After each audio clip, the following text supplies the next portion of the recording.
es el último grito de ¡Viernes! Del sexenio. Gracias, chicos. Es el último viernes de este sexenio encabezado por Felipe Calderón y con ello estamos muy, muy conscientes, nosotros todos, de que entra México a una nueva etapa. Etapa que habrá que vivir intensamente, que habrá que entender y habrá que proyectar hacia lo mejor de la sociedad mexicana para que saquemos adelante a este país de todas, o por lo menos, bueno, de todo no se sale, ¿no? Pero de la mayoría de sus zozobras. Le saludo, le manifiesto mi entusiasmo en este viernes, último día del penúltimo mes del año, de noviembre, del año 2012. Corre el día número 335, le restan 31 días a para que termine el año. Estamos en el penúltimo mes, hoy día de Andrés. De ahí viene el androceo del sistema reproductor de la naturaleza en las flores, que quiere decir viril. Hoy es el día de Maura, Mor es morena. El día de Cástulo, aquí no veo a ninguno.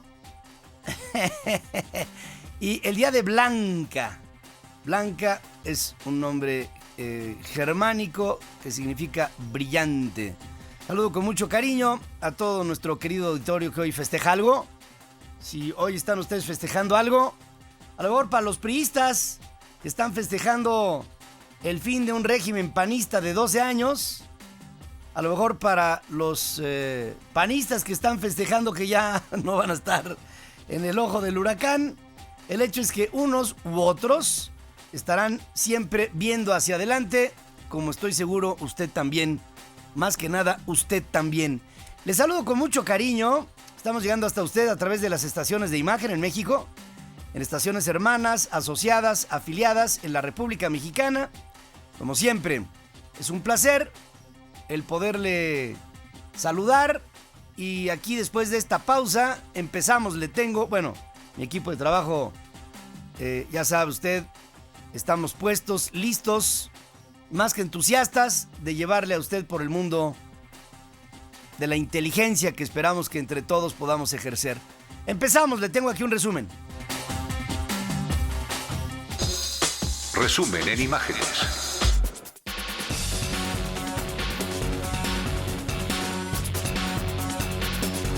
No pasó, y en el Senado la propuesta de reforma a la Ley Orgánica de la Administración Pública Federal que proponía en el régimen del PRI, ¿no?, que va a gobernar, eliminar a la Secretaría de Seguridad Pública, insertarla en Gobernación, y eliminar a la Secretaría de la Función Pública y hacerla una agencia anticorrupción.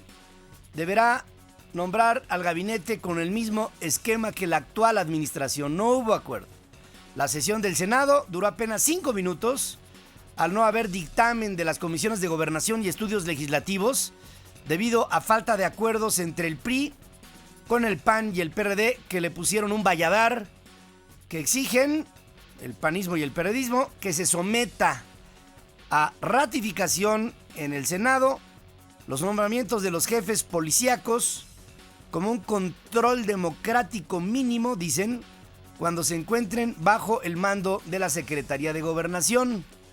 Los senadores del PRI argumentaban, insistían, que esos nombramientos son facultad única y exclusiva del Ejecutivo y para otorgarle al Senado la facultad debía entonces modificarse la Constitución, lo cual podría hacerse después.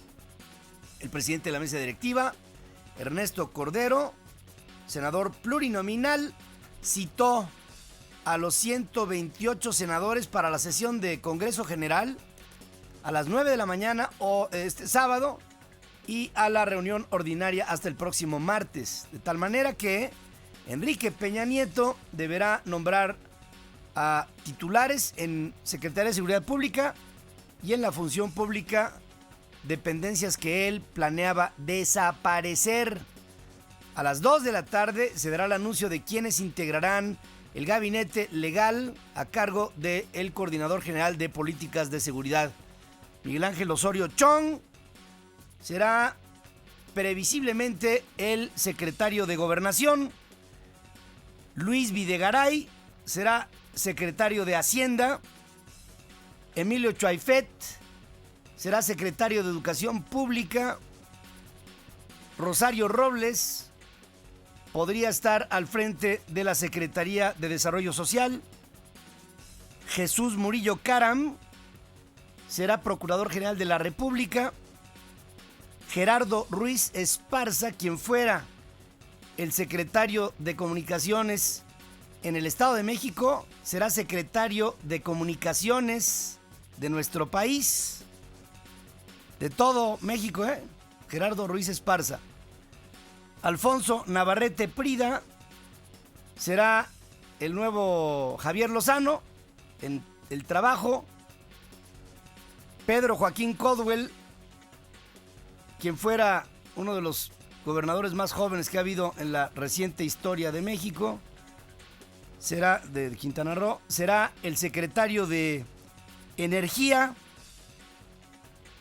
Juan José Guerra Abud será secretario del Medio Ambiente. Ildefonso Guajardo, póngalo usted en Economía. Claudia Ruiz Massieu podría ser la secretaria de Turismo.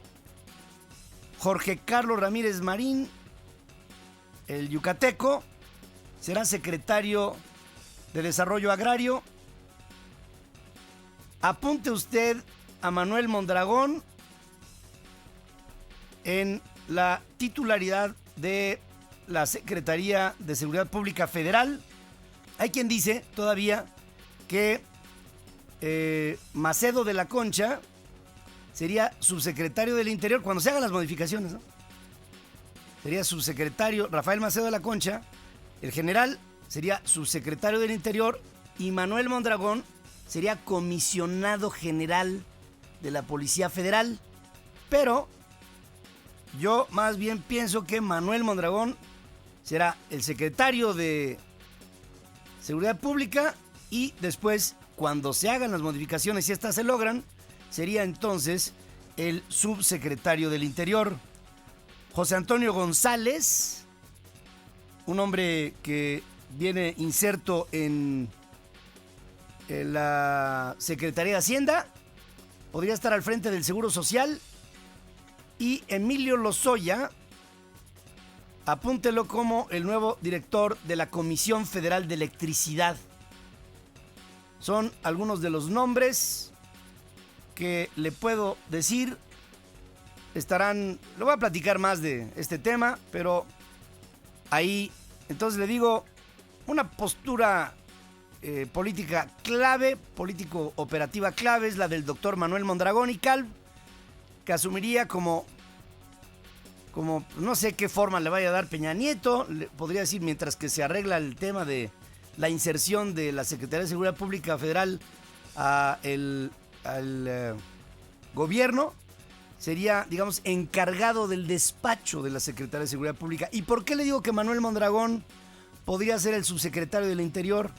Por algo muy sencillo. En el futuro acuerdo, el PAN y el PRD la discordia es que el priismo dice, estos puestos no tienen por qué ser ratificados por el Senado. Son posiciones del presidente. Y el Senado dice no. Y no solamente digo no, sino que al único que veríamos viable para la subsecretaría de Interior es a Manuel Mondragón y Calv. No veríamos a otro. Y entonces ya de hecho le están dando su aval para que Peña Nieto se vaya por ahí. Lo único que faltaría sería ver quién estaría al frente de esta agencia anticorrupción, que si no es el Teatro Guiñol, tendrá que ser de a de veras. Y si es de a de veras, entonces querría decir que muchos de los que acabo de mencionar se moralizarían. Porque de algunos de la lista, hay unos, ni hablar, no digo nada, hay otros adentro de esa lista que me da horror, me da horror. Son menos los que me dan horror de los que pensé iba a haber, pero los hay. Y adentro están y los iremos identificando. Por otro lado, el PRD deja en manos de sus legisladores la postura que consideren pertinente asumir antes, durante y después de la ceremonia de toma de protesta de Enrique Peña Nieto como presidente, según determinó su Consejo Político Nacional. En tanto, el jefe de gobierno electo del Distrito Federal, Miguel Mancera, que también, por cierto, fíjese, Miguel Mancera también quiere a Manuel Mondragón como secretario de Seguridad Pública local. Entonces es una posición doble la que está teniendo Manuel Mondragón en uno, nivel federal, y en otro, nivel Distrito Federal. Dará a conocer su gabinete el próximo martes, Miguel Mancera, en la víspera de asumir el cargo, a excepción de los titulares de la Secretaría de Seguridad Pública, por esto que le digo, esa no la va a dar a conocer el martes, y la Procuraduría General de Justicia del Distrito Federal, que son puestos designados por el presidente a propuesta del gobernante capitalino. Y entonces el gobernante capitalino estaría esperando las decisiones de Peña Nieto para ver qué le queda de las ternas que él podría proponer. Los dirigentes nacionales del PRI, PAN y PRD ratificaron en conferencia su intención de firmar el acuerdo político nacional una vez que estén concluidas las negociaciones sobre sus alcances, que están basados en 5 ejes: por una sociedad de derechos, para el crecimiento económico, empleo y competitividad, seguridad y justicia, transparencia, rendición de cuentas y combate a la corrupción, así como gobernabilidad democrática. En papel suena extraordinaire. En la práctica lo veremos. A pesar de la oposición interna, me encantó, lo debo decir enfáticamente, la postura de Jesús Zambrano, presidente nacional del PRD. Acudió al encuentro, se le veían rasgadas las vestiduras de los jaloneos que le habrán dado al traje las tribus del PRD para que no entrara al salón en donde se hizo la foto de lo que sería la base presente para el futuro de un acuerdo político, un acuerdo por México, porque nadie en el periodismo entró en consenso para apoyar a la postura de Jesús Zambrano. Ya le voy a contar qué es lo que dice, pero Jesús Zambrano dice, si por un lado están los consensos internos en el PRD y por el otro lado está México, yo me voy por México y me voy por los millones de mexicanos que votaron en las pasadas elecciones por el PRD y que ya, por Dios, quieren momentos de concordia. Entonces, me pareció... ¿Saben qué? Es la primera vez que vi a Jesús Zambrano en Jesús Zambrano. Antes parecía una máscara que estaba aparentando, que estaba fintando, que no era él. Acudió al encuentro para ratificar que su partido no puede quedar atrapado en la lógica de las disputas internas, en un desdén al consenso entre las fuerzas políticas, mientras que el panista Gustavo Enrique Madero y el priista Pedro Joaquín Caldwell subrayaron que los partidos deben responder a la demanda de acuerdos que exige la sociedad mexicana. Hablan los tres. Oiga Zambrano el primero, óigalo. Si hay que escoger, escojo por el bien del país y por la construcción de los grandes acuerdos que México necesita. Por eso estamos hoy aquí para confirmar y ratificar nuestra decisión. Para ser ese país que todos anhelamos, un país próspero, con inclusión social y con desarrollo para todos los mexicanos de manera sostenible. El pueblo de México nos está reclamando a las fuerzas políticas organizadas que no solo compitamos, sino que también seamos capaces de alcanzar acuerdos en lo fundamental. En lo fundamental. Y además, los acuerdos son en lo fundamental. Miren, si los acuerdos fueran en todo, los partidos políticos no tendrían sentido. ¿Para qué hacer partidos políticos si todos vamos en la misma línea? Que es como lo toman los perredistas de las tribus. Los acuerdos políticos son, en lo fundamental, como dice Pedro, en lo fundamental, elementos que le sirven a un país para tener una hoja de ruta. Ya en la hoja de ruta podrá haber derivaciones y ramales, ¿no? Pero la hoja de ruta fundamental es la hoja de ruta fundamental. Mientras, la Comisión Política Nacional del PRD reitera que la interlocución y eventuales acuerdos con otros partidos recaerá en una comisión especial creada ex profeso y no solamente en Jesús Zambrano.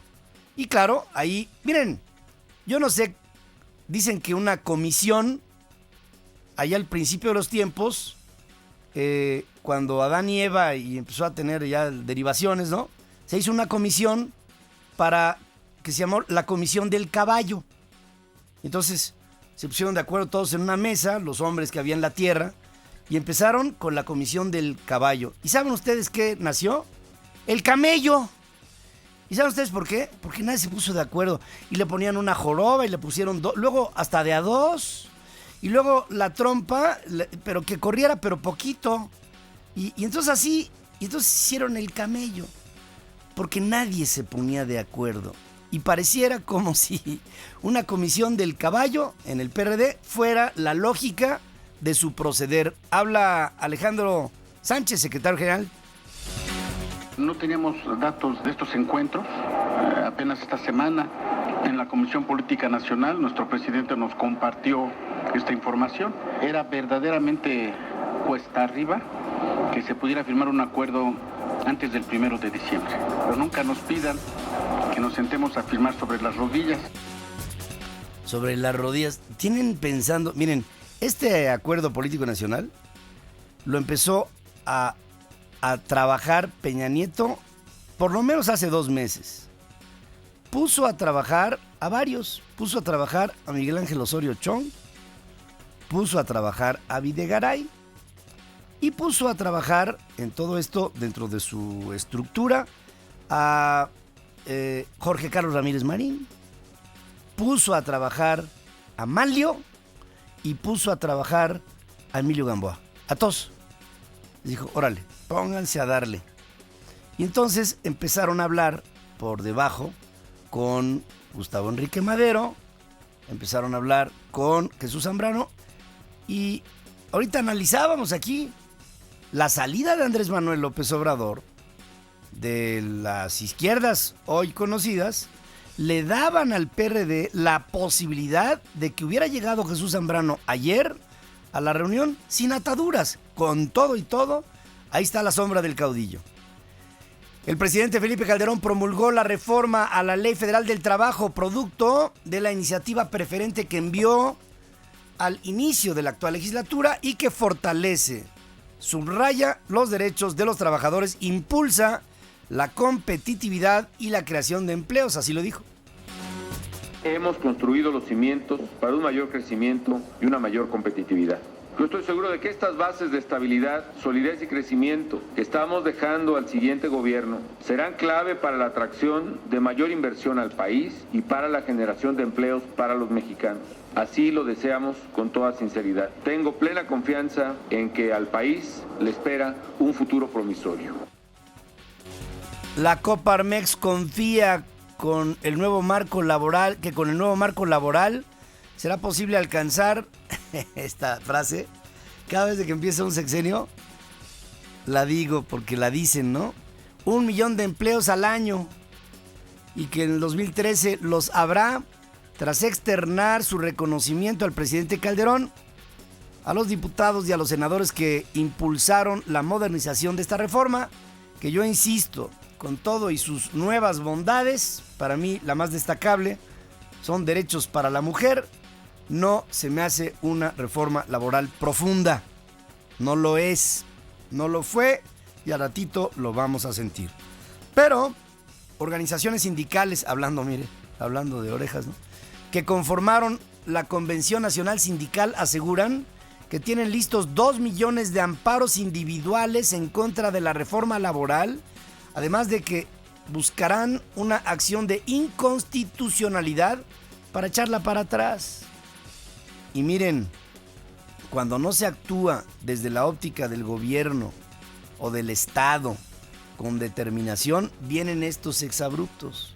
Si en las cámaras hubiera habido contundencia sobre la opacidad, en contra de la opacidad sindical, la falta de rendición de cuentas y los caminos que perpetúan, o sea, que hacen eternos a los líderes sindicales, como no se le echaron encima estas cosas, ahora estas cosas se le echan encima a las cámaras. Y dicen, ahora la vamos a echar para abajo. Y entonces al ratito van a amagar, porque hablan de 2 millones. Vamos a echar 2 millones de trabajadores a la calle para que nos defiendan. O sea, a los líderes. Y ahí la puerca torció el rabo. Lo vamos a ver. Sin sentarse a esperar el fin de su gestión, el presidente inauguró el Centro de Control y Monitoreo del Sistema Satelital Mexicano y anunció que el 19 de diciembre se pondrá en órbita el satélite. ¿Cómo cree que se va a llamar el satélite? Y le atinó, del Bicentenario. Y en el 2014 los satélites gemelos. ¿Cómo cree que se van a llamar los satélites gemelos? Uno se va a llamar Centenario y el otro se va a llamar Morelos. Fíjese, si Morelos hubiera sabido en cuántas cosas lo iban a poner, no se hubiera metido en tanta bronca, estoy seguro. Morelos 2, con lo que se revierte, dicen, el rezago en este rubro, un rezago de más de 2 décadas. El presidente inauguró más tarde el Bioparque Urbano San Antonio, ahí en la delegación Álvaro Obregón, aquí en esta ciudad, y se lanzó en tirolesa, que es, el presidente tiene alma aventurera, estoy pero convencido. Es uno de los atractivos para esparcimiento de vecinos en la zona y para gente que visite este lugar en donde Felipe ha de haber dicho, pues ya el Estado Mayor Presidencial, yo no creo que me diga nada, me faltan unas horas, y que se avienta en la tirolesa. Le estamos dando un parque a la gente del Álvaro Obregón. Y miren que yo no soy jefe delegacional de Álvaro Obregón. Y miren que yo no soy jefe de gobierno del Distrito Federal, pero con mucho gusto le damos este parque a la gente de Álvaro Obregón. Secretario de Seguridad Pública Federal, Genaro García Luna, compareció ayer ante Comisiones Unidas de Derechos Humanos y Seguridad Pública en el Senado para explicar que la dependencia a su cargo no atendió 3 recomendaciones de la Comisión de Derechos Humanos por ser casos en los que no estuvo involucrada la Policía Federal, como la represión de un motín en un penal de Sinaloa. Fíjese, cuando se trata de controlar un amotinamiento en una cárcel, le llaman represión. Hija de... Qué padre. El caso de 3 desaparecidos en Chihuahua y el de Jared Retro en Morelos, en el que tomó parte el ejército, dijo. Las recomendaciones no fueron aceptadas, las 3 referidas, por no ser competencia de la Secretaría de Seguridad Pública Federal. La Secretaría de Seguridad Pública Federal no tiene ninguna recomendación de organismos internacionales ni organizaciones internacionales de defensa de derechos humanos por tortura, ejecuciones extrajudiciales o inclusive desaparición forzosa. A ver. García Luna fue acremente cuestionado por senadores del PRD, PRI y Verde por los casos de Tres Marías y por la balacera en el aeropuerto capitalino, asuntos que no estaban en el acuerdo en su comparecencia. Luego, el senador por mayoría, el priista Omar Fayad, desmintió ante la prensa versiones de que su bancada pidió investigar a García Luna por los señalamientos de la Barbie, un delincuente que no tiene la menor credibilidad, que es lo que decíamos ayer aquí, hombre, pues, digo... Habla la Barbie y dice, yo le di dinero a García Luna y a toda su gente de abajo. Y claro, pues con esto atrasa lo que será para la Barbie su final, que será la extradición. Cuando lo manden a Estados Unidos, este cuate, la Barbie, le va a pasar como cuando la niña creció, se fue a la universidad y dejó a la Barbie en un baúl, ¿no? Así va a quedar la Barbie, va a quedar escondida por los rincones. Por su lado, rincones de una cárcel del tamaño del mundo. Por su lado, el secretario de Gobernación, Alejandro Pare, destacó el desempeño de García Luna como el constructor de una institución de primer orden al servicio de los mexicanos, dijo. Mi más amplio reconocimiento al ingeniero Genaro García Luna, constructor de una institución al servicio de los mexicanos, constructor de una institución en beneficio de la seguridad y la justicia de nuestro país. Él ha sido un servidor público competente, comprometido, constructor literalmente de una corporación que está basada en el pleno cumplimiento de la ley, que le ha dado respuesta a muchos mexicanos, ampliando los horizontes de seguridad, y ha construido también una institución que en su nueva ubicación en la Administración Pública Federal seguirá siendo un pilar de ese México más libre, más justo y más próspero que todos anhelamos. Poiré señaló esto luego de presentar una aplicación de celular para denuncias anónimas. Se llama aplicación móvil para denuncias anónimas a través de cualquier teléfono celular, una herramienta valiosa para ciudadanos y autoridades que, además de garantizar el anonimato del denunciante, el servicio obviamente pues es gratuito. Le estamos diciendo a la gente, denuncia los delitos, denuncia si ves algo sospechoso, siéntete tranquilo porque nadie va a poder rastrear tu llamada, pero no dejemos pasar en la plena impunidad si todos como sociedad tenemos la oportunidad de hacerle llegar a la autoridad la información que se requiere para las investigaciones policíacas, para las investigaciones y el combate a los delitos. En Michoacán, autoridades del municipio de Briseñas denunciaron la desaparición del síndico Fernando Salas, del director de la policía Jorge Díaz y de 2 policías que los acompañaban a recoger chalecos antibalas en el vecino municipio de Zaguayo. En Acapulco fueron 8 en total las osamentas encontradas en 2 fosas clandestinas en el Cerro del Veladero, en la costera Miguel Alemán. Una balacera entre 2 grupos delincuenciales dejó un muerto. El alcalde de este quebrado ayuntamiento, Acapulco, Luis Walton, pedirá a las autoridades federales el reforzamiento del operativo de seguridad en la zona turística ante la temporada que se avecina de vacaciones. En San Luis Potosí, 3 internos escaparon del penal de La Pila, en la capital del estado, mientras en Piedras Negras fueron recapturados 3 reos de la fuga masiva del penal local, con lo que suman 35 reaprendidos y 8 los abatidos. En el aeropuerto de esta ciudad, otra vez, personal de aduanas aseguró casi 30 kilos de cocaína en 2 maletas que venían en un vuelo de Lima, Perú. No se reportan detenidos, ahí estaban las maletas, pero no los demandantes de las mismas. Diversos monumentos de la Ciudad de México, como la columna del Ángel de la Independencia, que es una victoria alada, la glorieta de la Diana Cazadora, los edificios del gobierno capitalino en el Zócalo fueron iluminados anoche con luz roja y el mensaje de Por la Vida, a fin de crear conciencia y promover la prevención para no infectarse del virus de inmunodeficiencia humana. En este marco se echó a andar el programa México Vivo, que pretende llegar con información a 500,000 jóvenes de secundaria y prepa en todo el país a través de la capacitación a sus maestros. Y yo diría, esto tendría que ser mucho más amplio.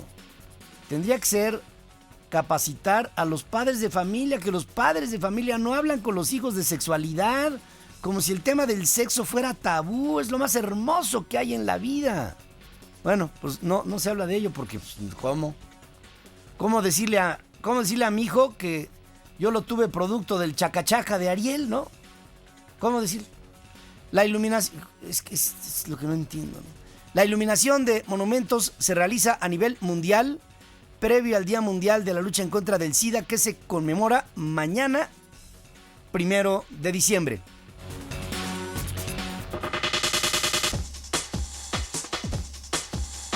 La Asamblea General de la ONU aprobó por abrumadora mayoría reconocer a Palestina como un estado observador no miembro, dando una histórica victoria diplomática al presidente Mahmoud Abbas, pese a la férrea oposición de Israel y de los Estados Unidos. De los 193 países miembros de la Asamblea, 138 votaron a favor de la resolución, 9 en contra y 41 se abstuvieron. Este nuevo estatus permitirá también a los palestinos acceder a las agencias de la ONU y a los tratados internacionales. Los que se opusieron a la propuesta de Estado observador, claro, Estados Unidos, el propio Israel, Canadá, aliado tradicional, República Checa, el único país europeo, Palau, Nauru, Islas Marshall, Micronesia y Panamá. el único, por cierto, país latinoamericano que se opuso. La mayoría de América Latina votó a favor, digo porque hubo otros que se abstuvieron, incluido México, que también votó a favor. Ante una Asamblea General repleta, le brindó un nutrido aplauso,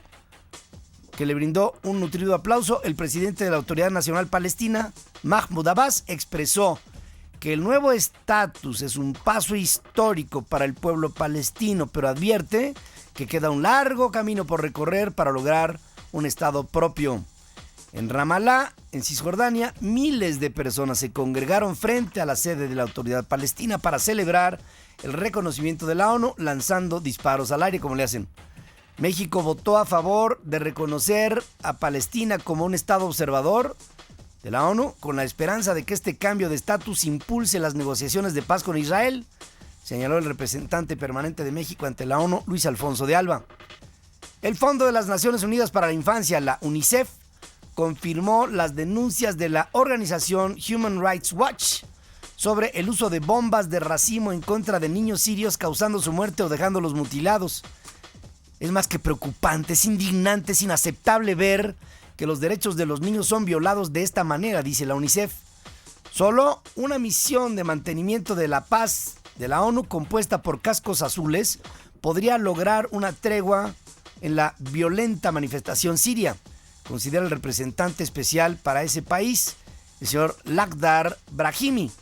Agregó que la situación en Siria se ha deteriorado a tal nivel que los esfuerzos regionales son ya incapaces de hacer que el gobierno y las distintas facciones, y son facciones porque son rijosas, no fracciones, de oposición pudieran sentarse a negociar. El diplomático tunecino dijo que el envío de cascos azules es una decisión que tendrían que tomar los 15 miembros del Consejo de Seguridad de las Naciones Unidas. En tanto, las líneas telefónicas y el internet siguen cortados o muy perturbados este viernes por segundo día consecutivo en Siria, denuncia el Observatorio Sirio de los Derechos Humanos. Las autoridades atribuyen el hecho a trabajos de mantenimiento. No hay comunicación porque están en mantenimiento. Pues ni que fuera el Cutzamala.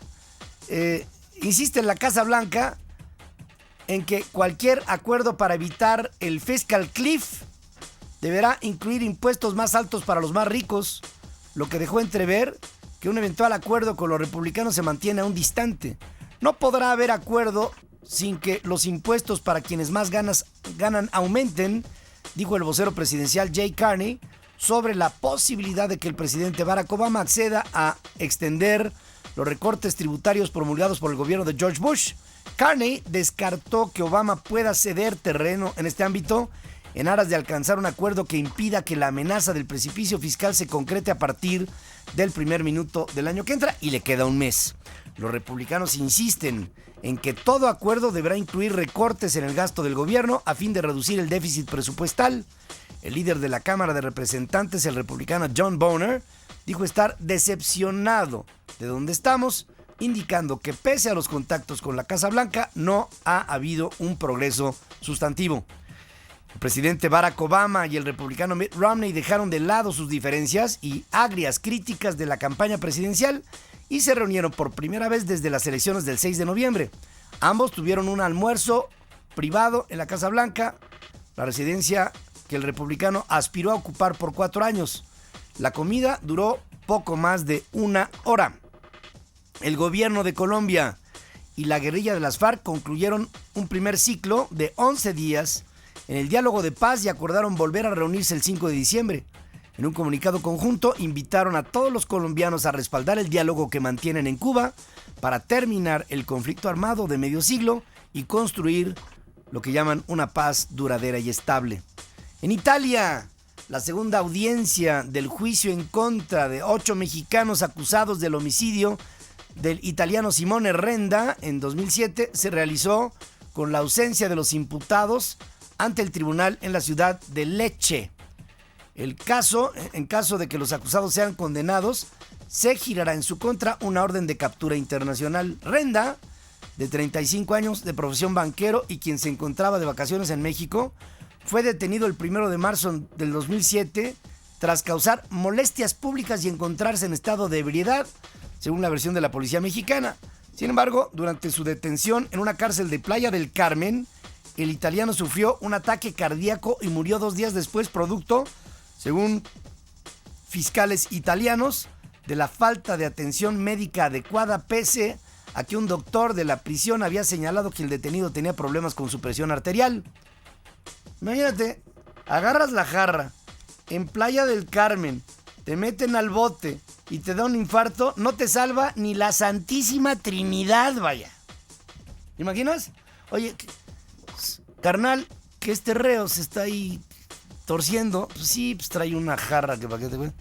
Y jarra. ¿Se acuerdan de aquel coreano del sur que en una reunión ecológica en Cancún se metió una cuchillada a un lado del corazón? ¿Se acuerdan?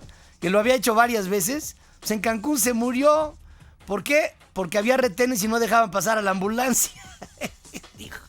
El juicio en contumacia, ausencia de los imputados, se celebra en base a la Convención de Nueva York contra la tortura, que prevé que tenga lugar en el país de origen de la víctima. Los acusados son los agentes de la policía local, Francisco Javier Frías y José Alfredo Gómez, el responsable carcelario Gómez Cruz, los guardias Luis Alberto Landeros y Enrique Nájera, los vicedirectores de la prisión Pedro May Balam y Arseno Parracano, y la juez calificadora Hermila Valero González. Todos, digamos, expuestos a la justicia en Italia. En leche, ¿sí me ve usted? Bueno.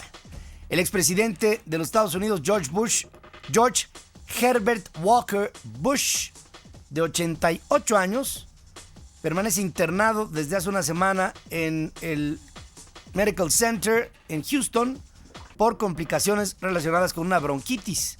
El expresidente está en condición estable y se espera que sea dado de alta en este mismo fin de semana. George Herbert Walker Bush, el padre, es un tipo encantador. De verdad es un tipo encantador. Y espero realmente hago votos por su recuperación. Es un hombre con un carácter muy humano, fue un gran expresidente. Yo creo que fue mejor expresidente que presidente. Y su trato es verdaderamente de un hombre sencillo.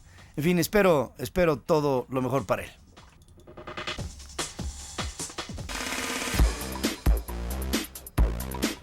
En los deportes, Xolos de Tijuana derrotan 2-1 al Toluca en el partido de ida de la gran final. La vuelta se jugará y será